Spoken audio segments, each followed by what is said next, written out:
चलिए दोस्तों, बात कर लेते हैं फटाफट गोल्ड के बारे में क्या हो सकता है।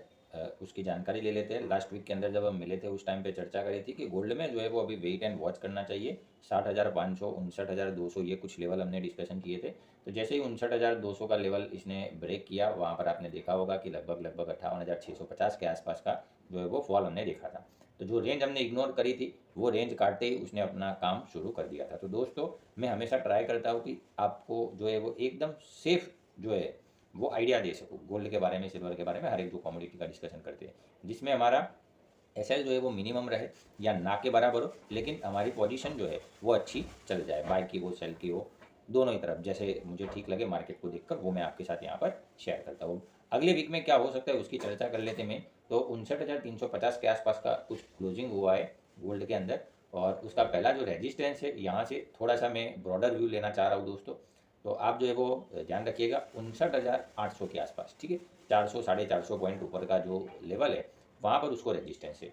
तो 59,800 के ऊपर जाके क्लोजिंग करना काफ़ी ज़रूरी है। इंट्राडे में जाए कोई दिक्कत नहीं है, जाना चाहिए, लेकिन अगर end of the day closing नहीं होता है तो फिर दिक्कत हो सकती है। इंट्राडे में जाता है तो फिर हमें लेवल देखने को मिल सकता है, फिर वहाँ से जो ट्रेंड हो सकता है 60,300, 350, 400 के आसपास का लेवल जो है वो देखने को मिल सकता है। और जैसे कि हमने पिछले वीडियो में भी बात करी थी कि 60,500 जो है वो गोल्ड के लिए ब्रेकआउट का काम कर सकता है। तो हमें ये लेवल के ऊपर ध्यान देना है। कौन सा लेवल है दोस्तों? 59,800। ये लेवल के ऊपर जो है वो हमें खास ध्यान रखना है ब्रेकआउट के लिए, ठीक है। ये उसका रेजिस्टेंस है।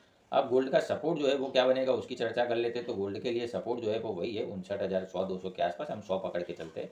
तो 59,100 का लेवल जो है वो वापस से काटता है तो ये दोबारा रिटेस्ट करने जा सकता है लगभग लगभग 58,700, और 58,700 का लेवल जो है वो काफ़ी अहम है। वो लेवल के नीचे जाके रुकता है, क्लोजिंग करता है, तो फिर यहाँ से गोल्ड के अंदर गिरावट जो है वो थोड़ी सी और तेज़ हो सकती है, बढ़ सकती है, जो कि फिर हमें तकरीबन तकरीबन 58,300 उसके नीचे चलते हैं तो 57,950 और 57,500, ये कुछ लेवल जो है वो गोल्ड में सपोर्ट के लिए ध्यान में रखनी चाहिए। 57,500 तोड़ता है तो फिर ये गिरावट और बढ़ सकती है गोल्ड के अंदर। अभी तो वैसे देखने जाए तो थोड़ा सा चार्ट खराब है, टेम्पररी, ठीक है। मेजर ट्रेंड जो है वो अभी बरकरार है। 55,000 के ऊपर जो है वो गोल्ड पॉजिटिव माना जाएगा, ये जो है वो हमें ध्यान रखना है। 55,000 का लेवल काटता है तो फिर एक अलग बात होगी, लेकिन उसके आसपास जो है वो ठीक है। तो ये रही गोल्ड की बात दोस्तों। यहाँ पर हमें खास ध्यान देना है, जब तक ये ऊपर ना जाए 59,800 के ऊपर, तब तक जो है वो बाय से थोड़ा सा बचना चाहिए। या फिर अगर आप बाय करते हो तो फिर स्टैगर्ड वे में करिए, धीरे धीरे करिए, एक साथ मत करिए।